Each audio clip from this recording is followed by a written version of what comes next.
A Bíblia diz que Adão e Eva foram criados à imagem de Deus sem nenhum defeito moral. Mas eles tinham o livre-arbítrio, um pré-requisito para que eles pudessem amar. Quando Adão e Eva se rebelaram contra Deus, caíram sob o poder de Satanás. Esse fato colocou também o mundo inteiro sob o poder do inimigo. Jesus, porém, veio ao mundo para destruir as obras do diabo e nos libertar de seu poder. Ele fez isso ao morrer em nosso lugar e nos oferecer vida. Este será o ponto principal do programa Lições da Bíblia, que está começando.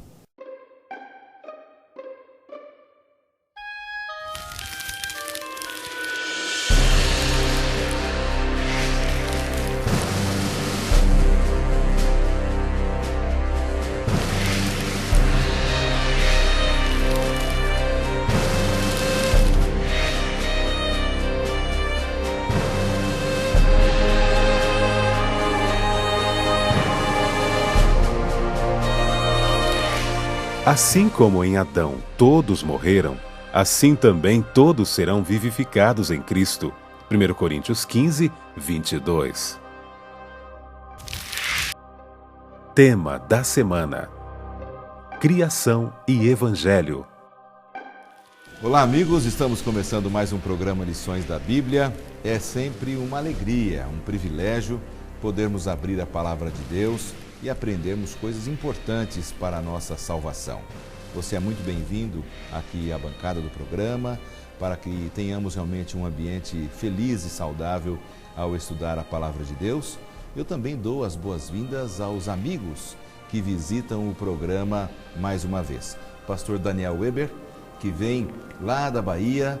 O pastor Daniel Weber, ele é aquilo que chamamos de presidente de uma região administrativa da Igreja Adventista, lá na Bahia, a Associação Bahia Central, com sede em Feira de Santana, não é, pastor? Exatamente. Seja muito bem-vindo mais uma vez aqui, viu? Muito obrigado, e é um prazer poder fazer parte deste programa muito especial. Que bom, maravilha. Também tenho o privilégio de receber mais uma vez aqui no programa o pastor Onildo Lopes, que é de Pernambuco, trabalha na Associação Pernambucana. Isso. E ali exerce a função de secretário, não é, pastor? Isso, o secretário. E um prazer estar aqui, retornando justamente esse ambiente, esta casa, para compartilhar de uma verdade que liberta. Que bom, seja muito bem-vindo aí, muito obrigado. Mais uma vez, os amigos que estão voltando ao programa Lições da Bíblia.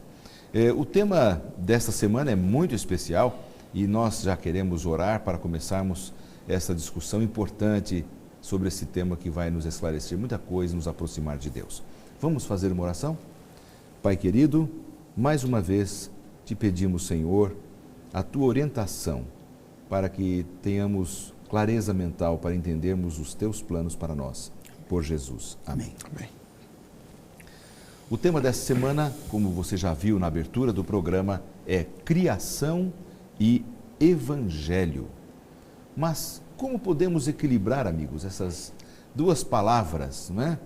Havia necessidade do Evangelho lá naquele período da criação? Qual é a compreensão dos amigos sobre isso? Vamos começar com o pastor Daniel. Interessante notar, quando a gente analisa a criação, nós temos que entender perfeição. Deus menciona que, quando terminou de criar, Deus disse: eis que tudo é muito bom. O muito bom para Deus é perfeito para nós, não é? Então, sem defeito, sem pecado. E o homem foi criado também assim, sem nenhum defeito moral, sem nenhum defeito físico. Mas, como é que o Evangelho entra em cena?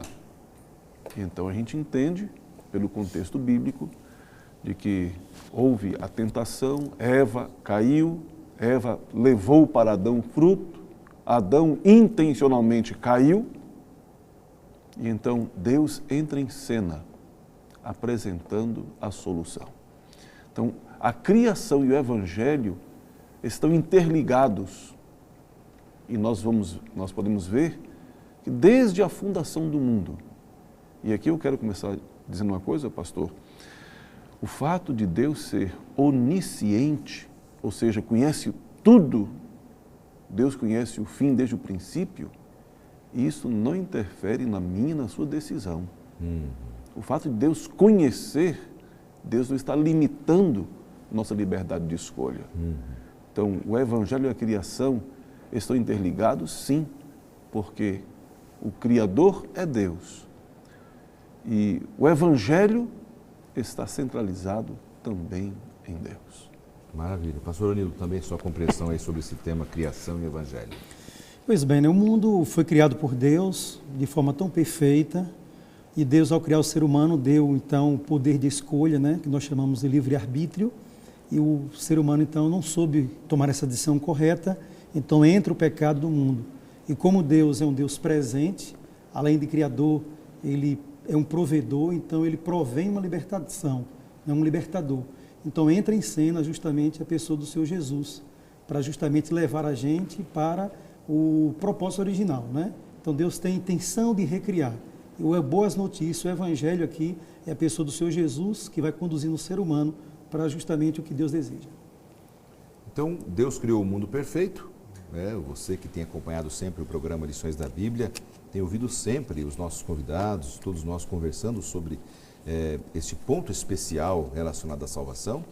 Ao criar o mundo perfeito, então, ele deu também o livre-arbítrio e, infelizmente, a decisão dos nossos pais. Nós já estudamos isso aqui nessa temporada, sobre essa questão, e eles permitiram que Satanás tivesse domínio sobre eles ao tomarem a decisão para o mal. Passaram a conhecer o mal.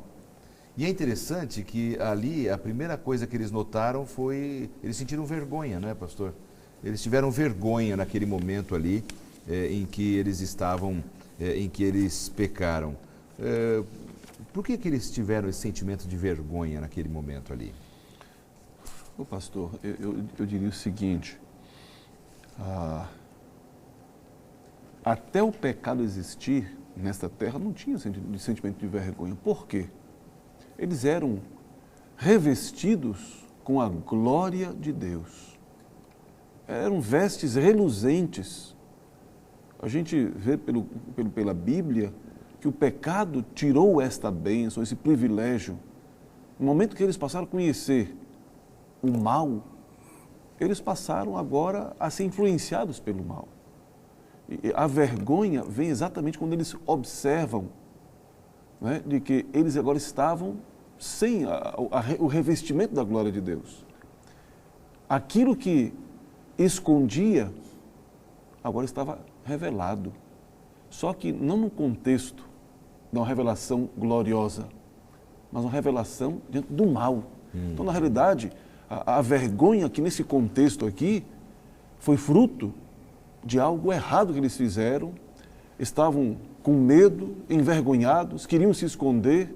Acabaram se escondendo mesmo. Claro, né? Então o que acontece? A vergonha aqui não é a mesma vergonha, digamos, de você chegar num local e não conhecer ninguém e de repente não sabe a quem se dirigir, você então está um pouco inibido para se relacionar. É um contexto diferente. A vergonha aqui é porque eles foram privados de continuar a ter as vestes da glória divina. Então não há nenhuma conexão entre a glória de Deus e o pecado. Na hora que desobedeceram, a glória de Deus saiu. Que coisa.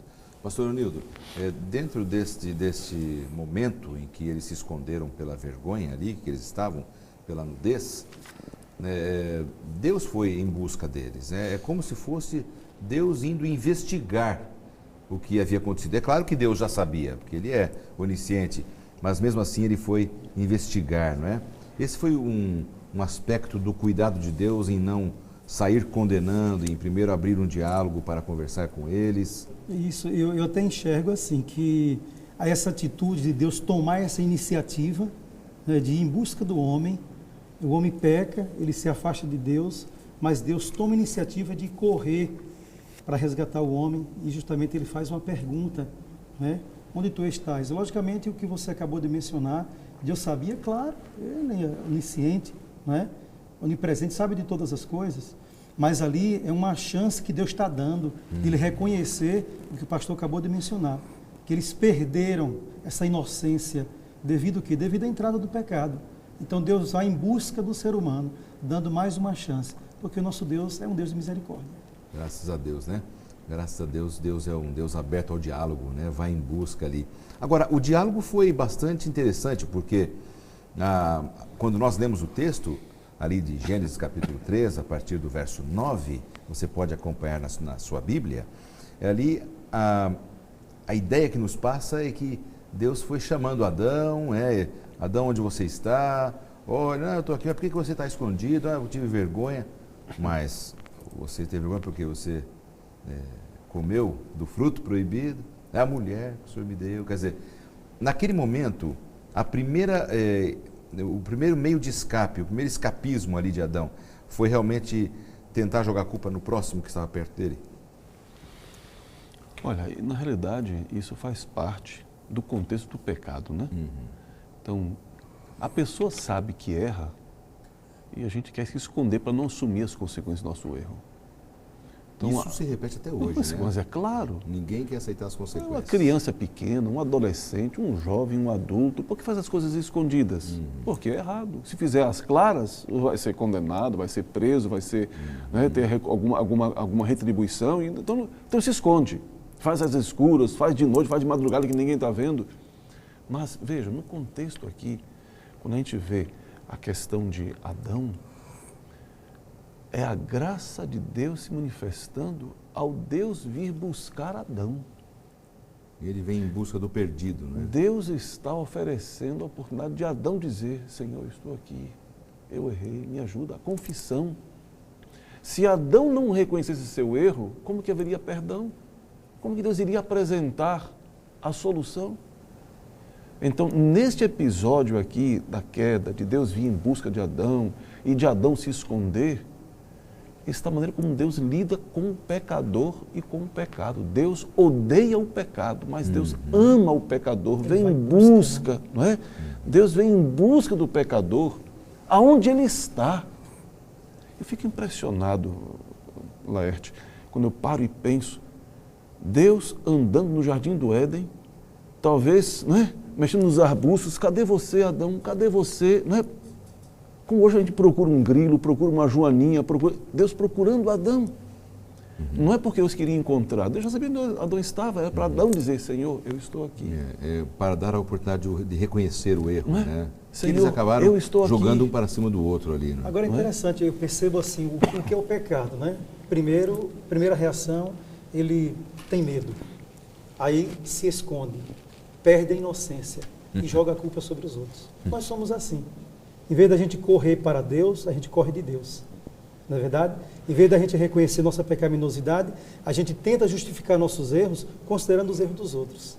Então, por que não ser humilde e dizer o que o pastor acabou de mencionar aqui? Senhor, eu errei, eu pequei, me dá mais uma chance. Não é verdade? Não, ele tenta justificar a sua ação errada, apontando também o erro dos outros. Foi a mulher que o Senhor me deu. A Bíblia diz, né, aquele que confessa e deixa, alcançará misericórdia. Né? Quer dizer, toda pessoa que confessa o seu pecado, o seu erro, ele alcança misericórdia. Porque ninguém fica chutando um cachorro morto, como diz o velho ditado, né? Você já está destruído, você está humilde pedindo perdão, alcança misericórdia. Essa é a lei da vida, né? Nós temos um telespectador que enviou uma pergunta, vamos ver agora. Olá, meu nome é João e eu tenho uma dúvida. Por que Adão e Eva tiveram vergonha de sua nudez? O sexo tornou-se pecado após a queda? Aí está a pergunta do João. Eles tiveram vergonha da nudez. Alguns dizem, os que não têm tanto conhecimento da palavra de Deus, que o pecado de Adão e Eva foi justamente a relação sexual, a descoberta do sexo. Foi isso mesmo, pastor? Então, como é que nós podemos responder ao João?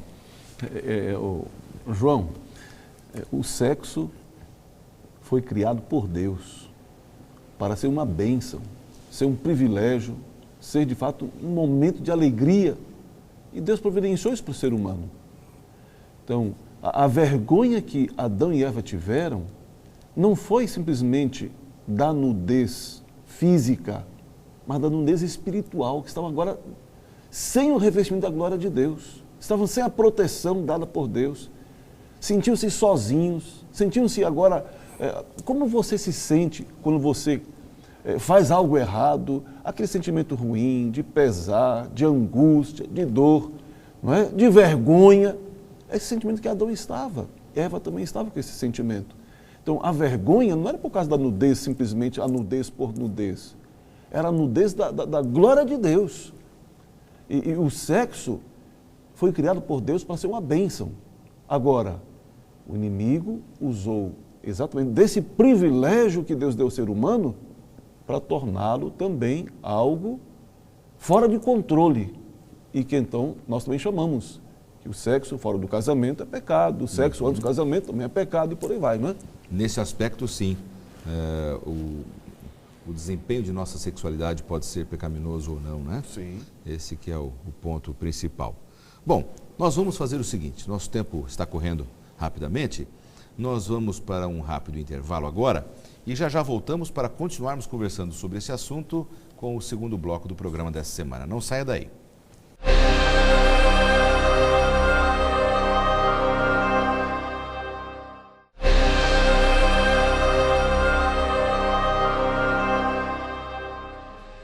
Esse é o segundo bloco do programa Lições da Bíblia dessa semana, onde estamos conversando sobre um assunto muito especial, criação e evangelho, a manifestação da graça de Deus lá no Jardim do Éden para com os nossos primeiros pais, Adão e Eva, quando pecaram.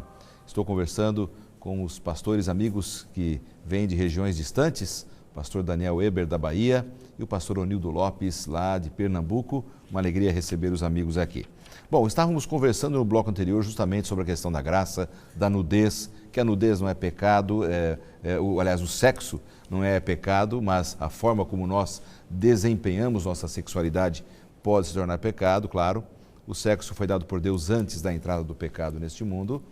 E também estávamos conversando sobre aquela questão da vergonha, o fato deles terem sentido vergonha, se realmente, de acordo com a pergunta do João, nosso telespectador, se a sexualidade, o sexo seria pecado. Já explicamos longamente isso, não há necessidade de voltarmos mais neste ponto.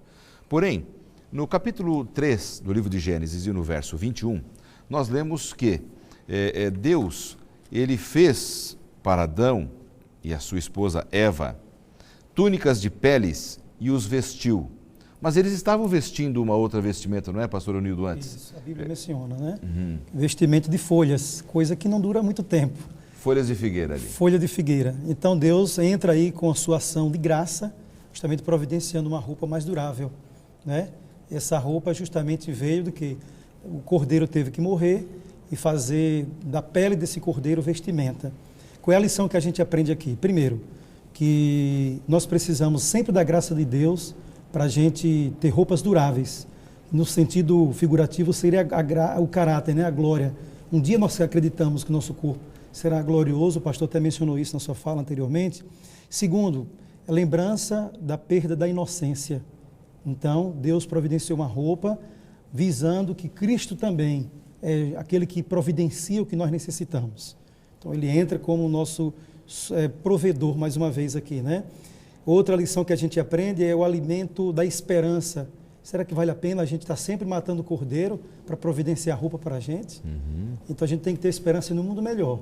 Então, essa é a lição que a gente vê justamente nessa passagem bíblica de Gênesis capítulo 3. Naquele momento, então, não é, pastor Daniel? Foi, então, instituído por Deus esse sistema de adoração, em que toda vez que eles iriam clamar pelo perdão de seus pecados, eles confessavam os pecados e matavam um cordeiro, que simbolizava o Senhor Jesus. Aos olhos daqueles que amam os animais, defendem os animais, isso pode dar uma demonstração de uma certa agressividade. Mas é que Deus usou aí um animal, né, uma espécie aí do reino animal, tão mansa, para exemplificar o seu filho, né, aquela morte do cordeiro que traria salvação, para não tirar justamente da visão dos seus filhos que um dia viria o Messias. É importante estarmos sempre em contato com o nosso Salvador, para não perdermos essa visão, né? Tem esse detalhe é importante ressaltar, e tem um segundo detalhe. Quando Deus criou o Jardim do Éden e nele colocou Adão e Eva para o cultivar e lavrar, Deus disse que de todas as árvores podiam comer, menos de uma, apenas uma. Mas foi exatamente naquela uma ali que a serpente se colocou para tentar a Eva. E nesta única árvore proibida é que Eva caiu. Então, o que a gente vê? Qual é o preço do pecado? Deus disse que se eles comessem do fruto, iriam morrer. Então, a vestimenta aqui, o sistema de sacrifício estabelecido por Deus aqui, além de colocar na mente de que viria um substituto, a graça de Deus, era para mostrar quão terrível seriam e são as consequências do pecado. A morte é terrível, né? Então, eu fico imaginando, Eva comeu do fruto. Uau, não morreu. E aí? Não cumpriu a palavra de Deus? Cumpriu-se, claro. Mas o cordeirinho teve de morrer? E segundo... A natureza sofrendo. Claro, e as folhas caindo, as frutos flores murchando, os frutos apodrecendo, tudo isto mostra morte. Então o que acontece? Para Adão deve ter sido terrível ver uma folha cair, uma flor murchar e cair, de repente um fruto lá apodrecer e cair. Isso era assim, cruel para Adão. O fato de Deus ter providenciado o sistema de sacrifício era ao mesmo tempo para lembrar Adão a pecaminosidade, a tragédia do pecado, mas apontar também para a graça maravilhosa de Jesus. Não é? O perdão provindo. Agora, alguém teria de morrer. Naquela entrevista de Deus com os nossos primeiros pais, em que Deus fez uma série de declarações, né? Que a terra ia produzir espinhos, que a mulher daria à luz filhos com dores, né? Ali no verso 19 do capítulo 3 de Gênesis, nós encontramos ali uma informação. Deus informou a Adão que ele voltaria ao pó, não é? Até o texto diz assim: no suor do teu rosto comerás o teu pão, até que te tornes a terra, porque dela foste tomado, porquanto és pó, e em pó te tornarás. Deve ter sido duro para Adão ouvir novamente essa sentença sobre ele. Assim, bom, agora eu estou perdido, né? Em breve eu vou morrer e vou virar o pó da terra, estarei voltando aqui. Naquele momento, pastor, Onildo, como é que nós podemos entender aqui a visão de Deus sobre essa questão da formação do homem ali e a reação de Adão? Pois é, né? A gente ouve tantas ideologias a respeito dessa questão da morte, né? Sem buscar a Bíblia fica difícil da gente ter uma resposta. E a Bíblia deixa claro que o ser humano foi formado justamente do pó e com o fôlego de vida, né? Que a Bíblia chama de alma vivente. Você não percebe na Bíblia dizendo que o homem tem, mas o homem já é. Então, essa expressão alma aí se refere justamente que nós já somos, é um corpo vivo, que para manter vivo precisa justamente desses dois componentes. Justamente Foi fôlego, o pó fôlego da terra, e o pó. Pó da terra mais o fôlego de vida. Agora, o pecado mostra justamente o quê? Que longe de Deus, que é a fonte da vida, nós vamos encontrar o contrário do que é vida, que é morte, não é verdade? Que é justamente de você ter que voltar ao pó e, se falecer na pessoa do Senhor Jesus, ter a esperança de que um dia esse corpo será ressuscitado. Porque o plano de Deus é esse para nós, seres humanos. Esse é um assunto assim muito recorrente na nossa sociedade hoje, né, pastor? Verdade. Sobre a formação do ser humano, e tem havido muita confusão, né, realmente. Muitas ideologias contrárias à Bíblia. Se somos cristãos, precisamos buscar nela realmente a orientação sobre a nossa formação. Nós somos uma alma vivente, não é? Por isso, porque temos corpo, o pó, e temos o fôlego de vida de Deus. Se o fôlego vai embora, é morte, voltamos ao pó. Então, essa é a composição. Nós somos uma alma e não temos uma alma. E o fôlego não é uma entidade inteligente, não é? Que entra e sai e entra. Não é? Vai e volta e vai e volta. É a centelha de vida. Não é? Então, eu fico pensando, nesse relato aqui, triste, da entrada do pecado, mas também um relato lindo da graça de Deus, nós vemos que em nenhum momento Deus amaldiçoou o homem, nem amaldiçoou a terra. Deus amaldiçoou a serpente. Exatamente isso. Deus amaldiçoou a serpente, embora mostrou todas as consequências. Morte, vai voltar a ser pó, vai comer o suor do teu rosto, vai ter dores de parto, e uma coisa e outra. Tudo isso aqui são consequências. E que Matusalém, que viveu 969 anos, também morreu. Adão viveu 960, morreu. Então o que acontece? Cada um que morreu, qual é o processo? Voltou a ser pó. E o fôlego voltou para Deus. Pois é, passamos a ser pecadores, e conforme diz lá Isaías capítulo 59, verso 2, né? As nossas iniquidades, nossos pecados, né? Eles fazem separação entre nós e Deus. E o que eu acho mais lindo, Adão se arrependeu? Arrependeu. Deus perdoou? Perdoou. Claro. Essas consequências ficaram. E hoje em dia, a promessa para qualquer um que cometa algum pecado é a mesma. Tem arrependimento, tem salvação, tem perdão. Porque o mesmo Deus do Jardim do Éden é o mesmo Deus hoje.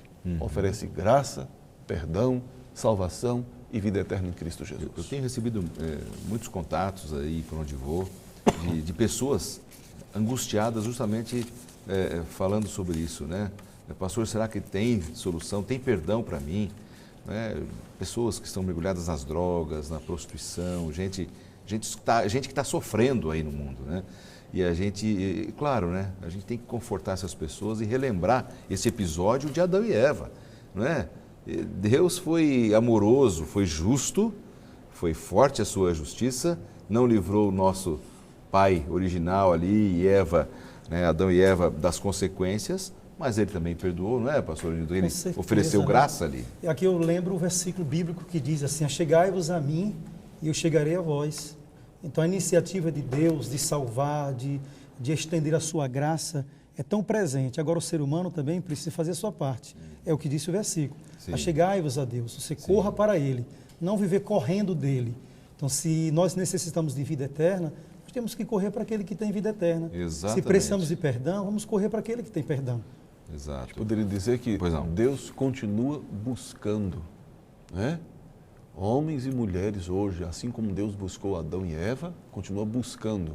Onde está você, João, Luiz, Pedro, Antônio, José? Onde está você? Né? Oferecendo graça, salvação, perdão e salvação. Nós temos um texto de Romanos, o apóstolo Paulo, ali Romanos capítulo 5, versos 6 a 11. Eu queria que vocês me ajudassem, né, a ouvir a opinião dos dois. Como é que nós podemos, então, entender melhor o significado da graça de Deus à luz de Romanos, capítulo 5, versos 6 a 11? Pastor Nildo. Bem, aqui eu vejo Cristo como regenerador. Então, ele tem interesse em transformar o ser humano. Tá certo? Então, Paulo usa uma figura aqui muito interessante, justamente a figura de que Cristo é aquele que nos justifica. Nós não temos justiça própria, jamais. O mundo do pecado leva a gente a viver separado de Deus. E separado de Deus, vamos ter como consequência a morte. Mas na pessoa do Senhor Jesus, você passa a ser justificado. Então, tem uma vida justa diante de Deus, na pessoa do Senhor Jesus. Para os nossos telespectadores, o que seria, então, justificado? Só para a gente tentar explicar direitinho para os nossos amigos entenderem bem. O que é uma pessoa justificada? Eu não posso, por mim mesmo, fazer coisas corretas. Fazer justiça. Então, eu só posso ter uma vida de justiça, de atos de bondade, quando eu estou na pessoa do Senhor Jesus. Que é quem perdoa o meu Aquele pecado. que me perdoa o meu pecado, me limpa, me dá certeza de que a minha vida está ligada nele. Então, assim, eu tenho certeza e serei motivado, impulsionado a fazer aquilo que ele deseja, que são atos de justiça. Perfeito, perfeito. Pastor Daniel, também sua compreensão. Eu diria o seguinte, nesses versos de Romanos 5, 6 a 11, aqui está mostrando exatamente algo maravilhoso que às vezes alguns se esquecem. Quando nós ainda éramos pecadores. Deixamos de ser pecadores? Não. Não, nós somos pecadores. Mas tem aqueles que são pecadores, que aceitaram Jesus como Salvador pessoal, e reconhecem que não tem forças em si mesmo, reconhecem que só Jesus pode perdoar, pode justificar, pode salvar. Então, antes de nós sermos perdoados, já tinha perdão disponível. Antes de nós aceitarmos, já tinha salvação providenciada. Antes de nós desfrutarmos da alegria do perdão, já tinha salvação oferecida de graça. E aí então, alguém pode perguntar, mas será que Deus então está usando o pecado para se promover? Não. Aqui entra novamente a presciência, o fato de Deus saber do futuro. Deus não está limitando o presente que Ele deu, a liberdade de escolha. Como alguns falam, né?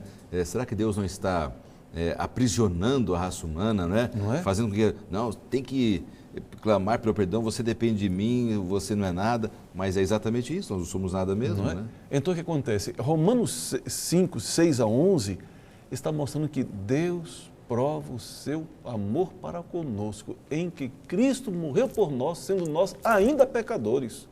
O apóstolo Paulo faz uma afirmação, talvez, por um justo, alguém pensasse em morrer. Talvez por um justo. Verdade. Mas Jesus morreu foi por pecadores, não foi por justos. Que não queriam saber dele, né? Não é? Não foi por justos, foi por pecadores. Até um comentarista, ele chega a dizer que esse versículo aqui é a prova máxima do amor de Deus. E é justamente isto, porque a nossa situação foi totalmente mudada na pessoa do Senhor Jesus. Caminhávamos para a morte, em Cristo temos vida, não é verdade? Estávamos sem esperança, em Cristo temos esperança. Então, em Cristo, tudo foi mudado. É por isso que Paulo diz que nele, somente nele, nós somos vivificados. Exatamente isso. Bom, então, existe esperança sim para você e para mim. Somos pecadores, carecemos da glória de Deus, da graça de Deus. E lá no Éden já foi então manifestada essa graça, já foi manifestada essa justiça que nos cobre, nos livra, nos limpa. E hoje, vivendo num mundo pós-moderno como nós vivemos, nós continuamos precisando dessa graça, não é? Às vezes muitos vivem sem pensar nisso, vivem por conta própria, meio independentes, mas cuidado, nós precisamos da graça de Cristo sim, é só por Ele a salvação. Nós vamos para mais um intervalo e voltamos já já com o terceiro e último bloco do programa dessa semana.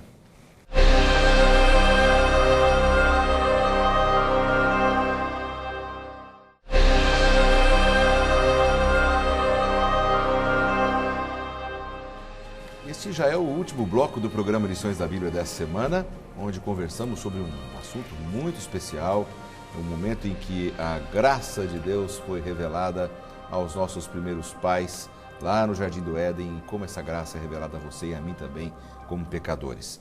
Eu quero, neste início do último bloco, oferecer para você a oportunidade de conhecer um pouco mais sobre a graça de Cristo Jesus, a maneira como Ele nos ama e deu a sua vida por nós através dessa série de estudos Princípios. Eu quero oferecer mais uma vez, nós não vamos nos cansar de oferecer e lhe dar a oportunidade para conhecer bastante da Palavra de Deus. Aproveite, solicite este material totalmente gratuito, um material excelente. Aliás, eu quero até dizer aqui para os nossos amigos que estão conosco aqui no programa, que esse material, se fosse vendido aí numa banca de revistas, né, um material com praticamente 100 páginas coloridas, quanto custaria, né? E nós estamos oferecendo gratuitamente a todos os amigos que acompanham o programa Lições da Bíblia. Peça esse material, reparta com a sua família, com seus amigos, o conhecimento de forma tão didática da Palavra de Deus.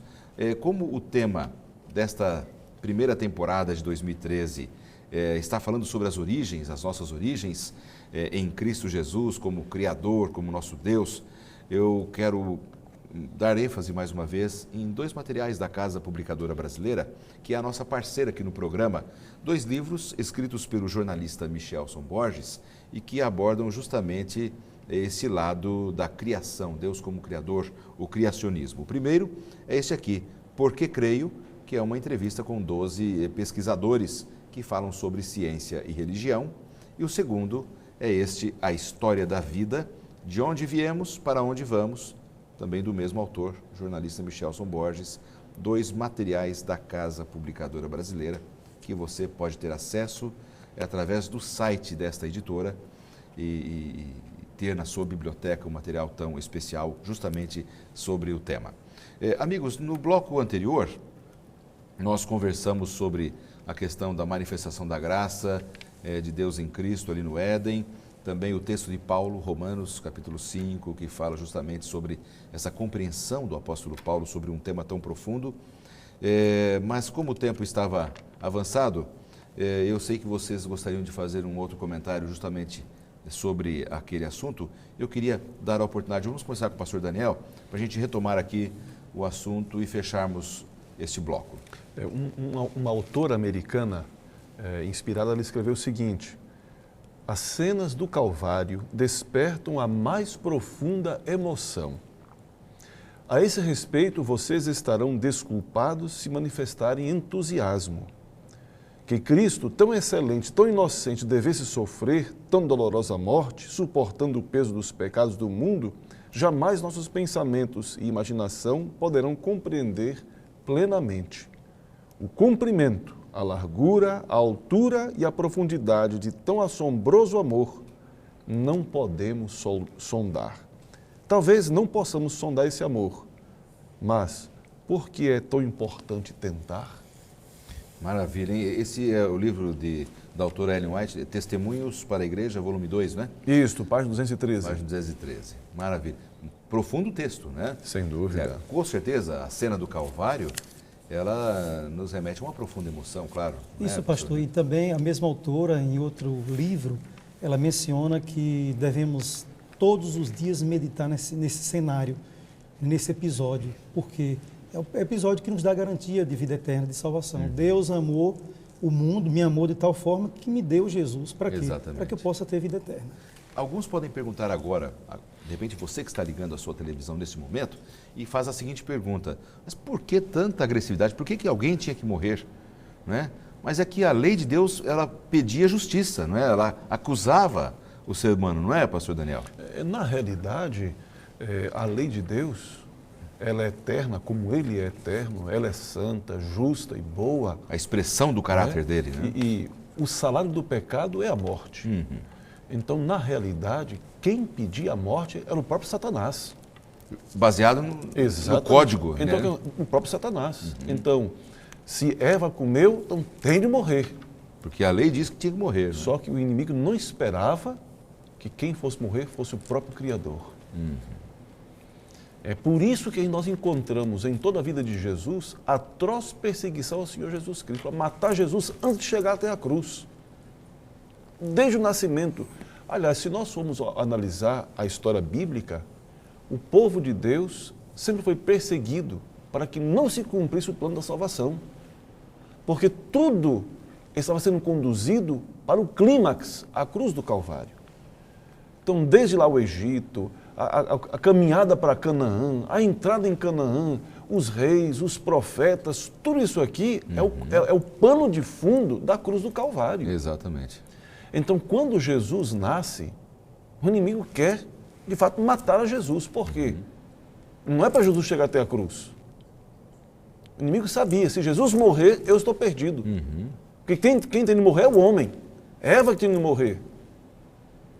Só que a morte eterna, né? A graça de Deus está ali entre Jesus, o mediador. E só quem tinha vida em si mesmo poderia comprar novamente a vida e dar a vida de novo, né, pastor Hildo? Por quê, pastor? Eu penso que uma comparação interessante para reforçar o que o pastor acabou de mencionar é a questão de um sequestro. Quando a pessoa sequestra alguém, ele exige o quê? O preço do resgate. Então o mundo foi sequestrado pelo inimigo e ele então exige o preço. Alguém tem que morrer. E essa pessoa que tem que morrer tem que ter vida própria, para também nos garantir vida própria. Então entra Jesus em cena, porque tem vida própria, Ele é Deus, justamente visando nos dar a vida eterna, porque Deus sempre prometeu vida eterna para o ser humano. Isso é muito bonito. Esta é a razão da nossa fé e do nosso amor por Jesus. E essa é a nossa esperança, né? Porque se Ele não tivesse feito isso, nós estaríamos mortos eternamente. Né? Eu fico pensando ainda, eu acho que todos nós aqui, todos os telespectadores, já assistiram o filme A Paixão de Cristo. Mas tem cenas fortes, chocantes ali, cenas que às vezes até fecha os olhos para não ver aquela agressividade toda. Mas o que acontece? Ali é o que a mente de um homem conseguiu imaginar que Jesus sofreu. Na minha cabeça, Jesus sofreu 100 vezes mais, ou 1000 vezes mais. A gente não consegue imaginar o que Jesus sofreu. E lá na cruz do Calvário, quando Jesus menciona, Deus meu, por que me desamparaste? Ali foi o brado de Jesus, olhando para a enormidade do pecado, a gravidade do pecado, quão terrível é o pecado, como ele separa de Deus. Quase que ele não estava suportando aquilo. E ele pensar, Senhor Deus, será que eu vou conseguir estar junto contigo novamente ou vou estar separado para sempre? Que ele morreu em separação naquele momento. Não é? Então o que acontece? Ali na morte de Jesus, ali foi a morte eterna. Só que Jesus é o doador da vida. Não é? Então Jesus ressuscitou. Só que no fim da história não haverá mais graça. No fim da história será a morte eterna. Então a morte de Jesus, além de ser vicária, substitutiva, redentiva, é ainda apontando para aqueles que irão morrer, porque não aceitaram Jesus como Salvador pessoal. Não serão todos que aceitarão, né? Então, a morte de Cristo lá na cruz, ela foi, como que nós podemos dizer assim, o cumprimento da promessa que Deus fez lá no Jardim do Éden para Adão e Eva, sobre a vinda daquele que resgataria a humanidade. Quer dizer, milênios se passaram até aquele momento. O descendente da mulher, né? O descendente da mulher, não é? Que viria para morrer pela raça humana. Deus é fiel, né? Aparentemente, suas promessas podem demorar um pouco, porque nós aguardarmos alguns anos esperando a Jesus, ou até milênios, é muita coisa. Mas Deus é atemporal, Ele não está limitado pelo tempo. No momento certo, Jesus veio e cumpriu a promessa feita ali, né? Agora, é interessante, Jesus tornou-se portador de pecados, né? Ele me remete àquela ovelhinha lá, né? Que os pecados simbolicamente passavam para aquela ovelhinha lá do começo, quando eles pediam perdão do pecado, dos seus pecados, e aí ela morria. Realmente, Jesus foi o nosso cordeiro, né? Aquele que morreu por nós. Pastor, isso mostra o grande amor, na verdade, você assumir a culpa que é do outro.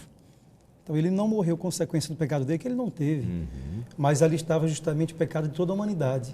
Então, é uma grande prova de amor. Você morrer por um amigo é bem mais fácil. Relativamente fácil, né? Eu vou dar essa vida. E assim mesmo não é tão fácil assim, né? Mas você se mostra mais disposto a morrer por um amigo. Mas por um inimigo, por alguém que não quer nada por você, então isso mostra grande amor, porque Deus criou o ser humano com um propósito. Ele vai cumprir esse propósito. Exatamente. Então Cristo entra aqui como nosso Redentor. Exato. Ele paga o preço do resgate, alto preço, sentir separado do Pai. Isso mostra que Deus repugna o pecado, Sim. abomina o pecado, não o pecador. Sim, Na ama verdade, o pecador, né? Isso, ele ama o pecador.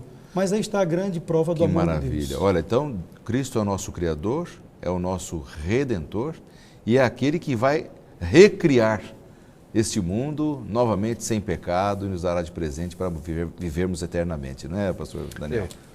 A morte de Jesus na cruz é a metade da história. Antes da cruz, depois da cruz. Se não tivesse cruz, nós não teríamos a esperança da recriação. O perfeito início novamente. O que Deus criou na eternidade passada, no Jardim do Éden, tudo perfeito, sem defeito moral ou físico, sem o pecado, a gente vê o quê? Depois da cruz, na volta de Jesus, a terra será recriada. O perfeito início terá novamente lugar e a eternidade para todo sempre em Cristo Jesus. Que maravilha. Muito bom, viu? Meus amigos, nosso tempo praticamente acabou e eu gostaria então que vocês dessem assim a mensagem final para os telespectadores para fecharmos o tema dessa semana. Pois bem, eu gostaria de dizer que nós temos um Jesus que é o nosso reconciliador. Entre nós, pecadores, e Deus, Ele está justamente intercedendo por cada um de nós. E a nossa situação como pecador, existe sim uma saída, uma solução, que é a pessoa do Senhor Jesus. Quanto mais eu me aproximo dEle, mais eu tenho esperança de um mundo melhor. Mais eu tenho perdão, mais eu tenho vitória sobre os meus pontos fracos e as minhas limitações. Então, corra para Jesus, que Ele está disposto a recriar a sua vida. Maravilha, pastor Onildo. Muito obrigado pela sua participação aqui no programa Lições da Bíblia dessa semana. Deus abençoe o seu ministério. Pastor Daniel, também a sua mensagem final. Nessa lição, Criação e Evangelho, os conceitos da atualidade são colocados em xeque. E nós somos levados a olhar a base e a verdade das nossas origens. Segundo detalhe, talvez nós não possamos comprovar tudo o que nós vemos escrito na Bíblia cientificamente. Mas Deus, Ele se revela. E é com base na revelação que nós entendemos o que está escrito. A ciência, você faz a conta 2 mais 2, 4 mais 4. Deus é fé. E eu diria o seguinte, precisamente como Deus realizou a obra da criação, jamais Ele o revelou ao homem. A ciência humana não pode pesquisar os segredos do Altíssimo. Seu poder criador é tão incompreensível como a sua existência. Eu diria o seguinte, busque esse Deus, porque é neste Deus que você vai ter alegria, paz, você vai ter conforto, consolo, mas sobretudo a vitória completa no nome do Senhor Jesus. Que maravilha, pastor Daniel. Muito obrigado pela sua participação também aqui no programa dessa semana. Obrigado pela sua audiência, sempre aqui ao programa Lições da Bíblia, você que nos acompanha pela TV Novo Tempo, pela Sky. É um privilégio podermos abrir a palavra de Deus juntos. Eu quero convidá-los agora para orarmos, para terminarmos o programa dessa semana. Obrigado, Senhor, pela tua promessa maravilhosa de resgatar a humanidade do seu pecado e nos dar uma nova oportunidade. Ajude-nos para que a cada dia estejamos abraçando as tuas promessas e assim abraçarmos a Cristo Jesus, o nosso Salvador, e sermos justificados pelo seu sacrifício, por aquilo que Ele fez por nós. Obrigado por tudo, em nome de Jesus. Amém. Amém.